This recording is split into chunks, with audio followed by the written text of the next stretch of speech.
Living in your car is not what you think it is.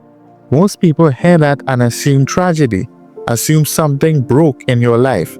But there's a whole other side to this that nobody talks about. Some people choose this. And when you understand the psychology behind it, it actually makes perfect sense. See, your brain doesn't care about square footage. It cares about control, about simplicity, about feeling secure. And sometimes a car gives you all of that better than any apartment ever could. That's what we are getting into today. Not the logistics, not the survival tips. The actual psychology of why your mind might genuinely prefer 4 doors over 4 walls. So let's talk about it. First thing you gotta understand is control. Like real control, not the illusion of it. When you live in a traditional spot, an apartment or house or whatever, you think you have control. But do you really? You are locked into a lease, locked into a location, locked into monthly payments that don't stop, whether you are thriving or barely holding on. Your car though, that is different. You can move it whenever you want. You don't like where you were parked last night? You're gone. You feel weird about a neighborhood? You're out. Someone is bothering you? You can literally just drive away. That level of freedom does something to your nervous system.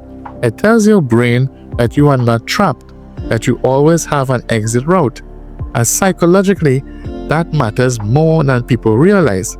A lot of anxiety comes from feeling stuck, from feeling like you don't have options.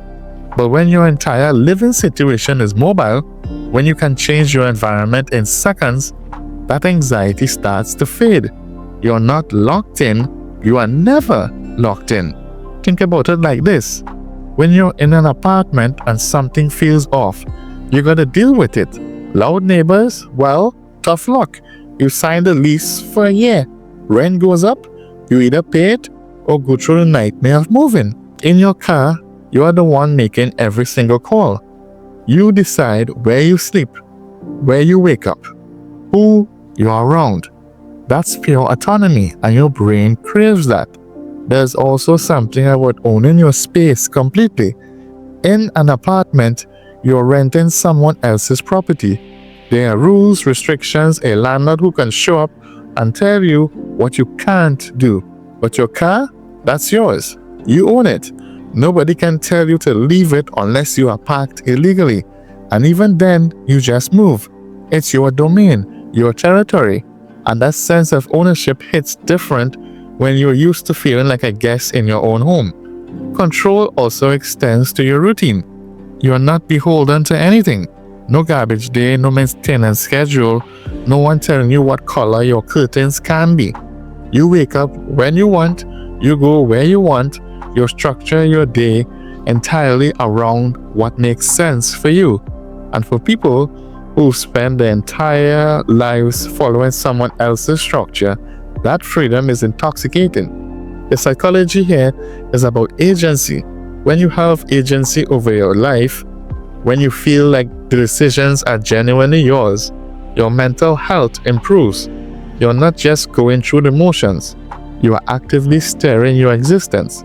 And living in your car gives you that in a way that traditional housing often doesn't. Living in your car also forces you to confront something most people avoid their entire lives.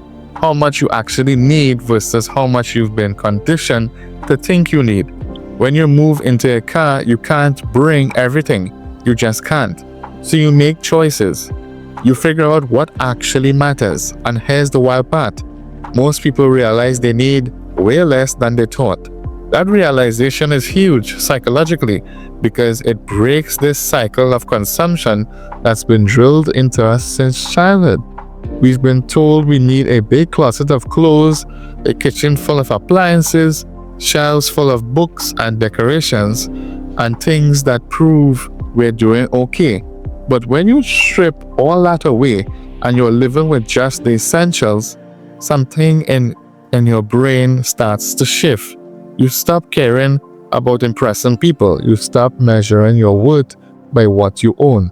And that's incredibly freeing. There's actual research on this. Clutter affects your cortisol levels.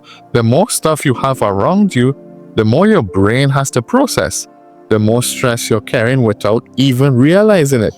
But when your entire life fits in a car, when you can see everything you own at a glance, your mind gets quieter. There's less noise, less to manage, less to worry about.